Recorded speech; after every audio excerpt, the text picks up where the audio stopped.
Hey,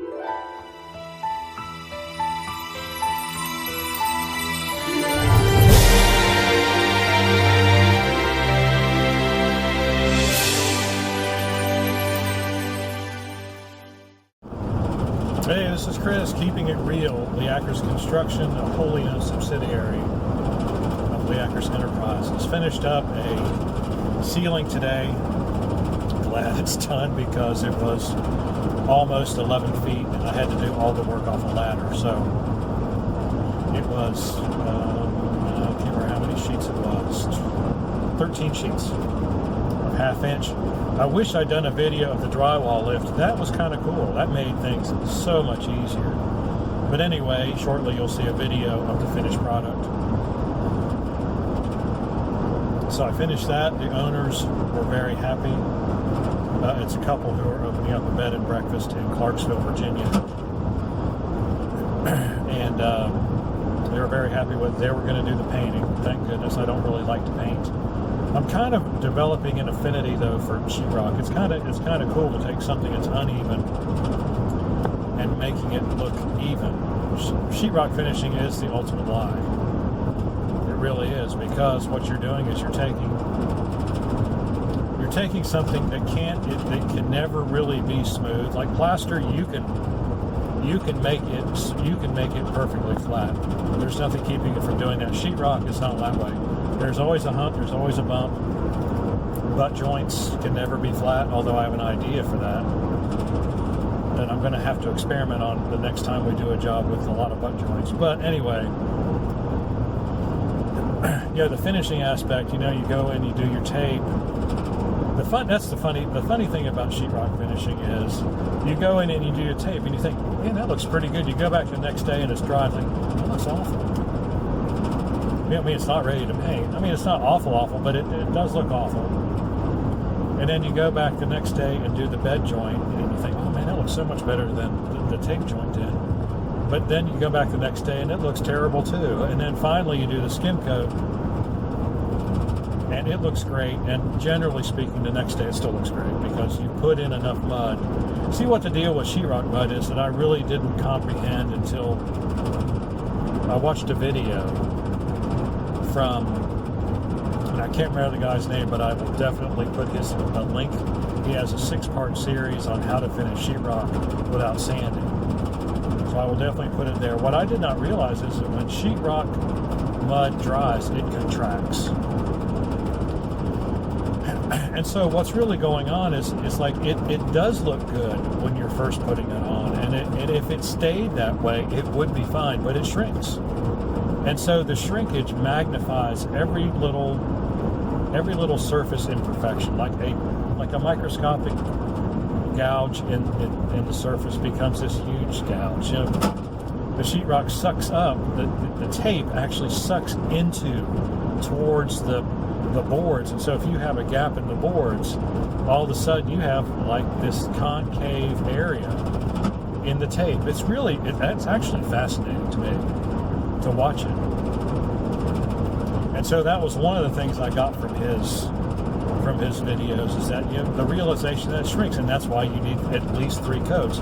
And if you don't want to sand it, then you really and truly need 4 coats, because by that time you're putting on such a thin coat on that last pass that it can shrink all at once. But if you're only putting on like a 64th of an inch of mud, well, how far can it shrink, right?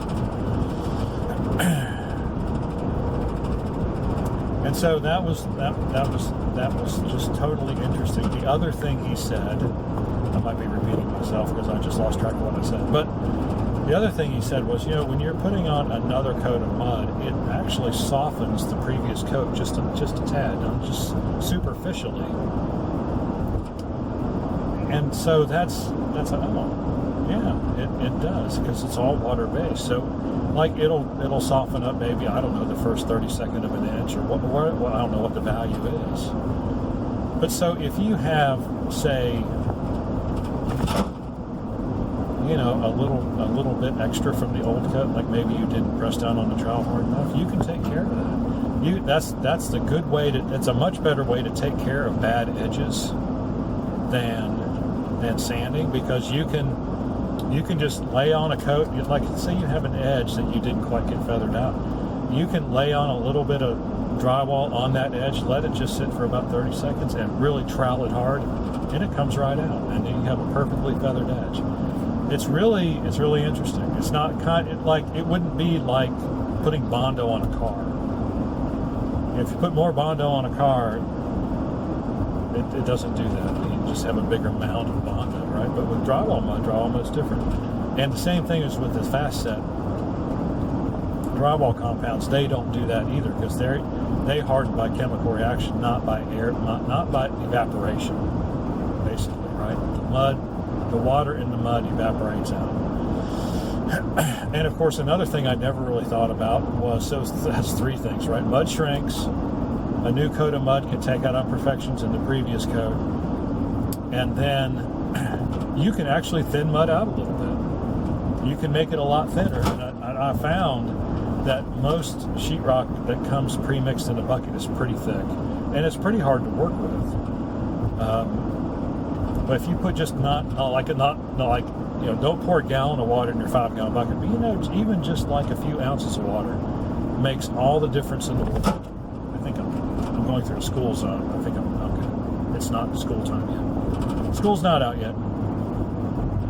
Yay! I beat it by 1 minute. Yeah, so those three things are very important to understand when you're doing mud. So, like I said, I will put a link to his videos in the description below. And so we've moved on to the next project, and I have picked up quite a bit of speed doing tape joints, especially. I'm up to about a foot a minute for taped corner joints, which I am proud of, because it's pretty, to me, so we're doing 1,500 square feet. It is a cut up area. I meant to get a video of that today, but I will get a video of that tomorrow. I don't know. I had a video of it from last week before we were about halfway hung out on the sheetrock. So I might just do like a combination video showing where it was then and where it is now. So anyway, I think I've prattled on long enough, right? All right, you have any questions or comments, especially about sheetrock finishing, because I really do think I have a handle on it now. I mean, I was a superintendent for a commercial construction company for a long time, and I saw a lot of sheetrock being done. And so I know intellectually, it's one of those things, intellectually you know how to do it, but I haven't done it myself a whole lot, and so I'm pretty pleased with the progress I'm making as far as the speed goes. And, being able to, actually replicate some good quality. I mean, I'm happy with that, as evidenced by our customers' happiness with our work. So, alrighty, got any questions or comments? Leave them in the section below. Like and subscribe. We appreciate when you do. We'll see you on the next finished video.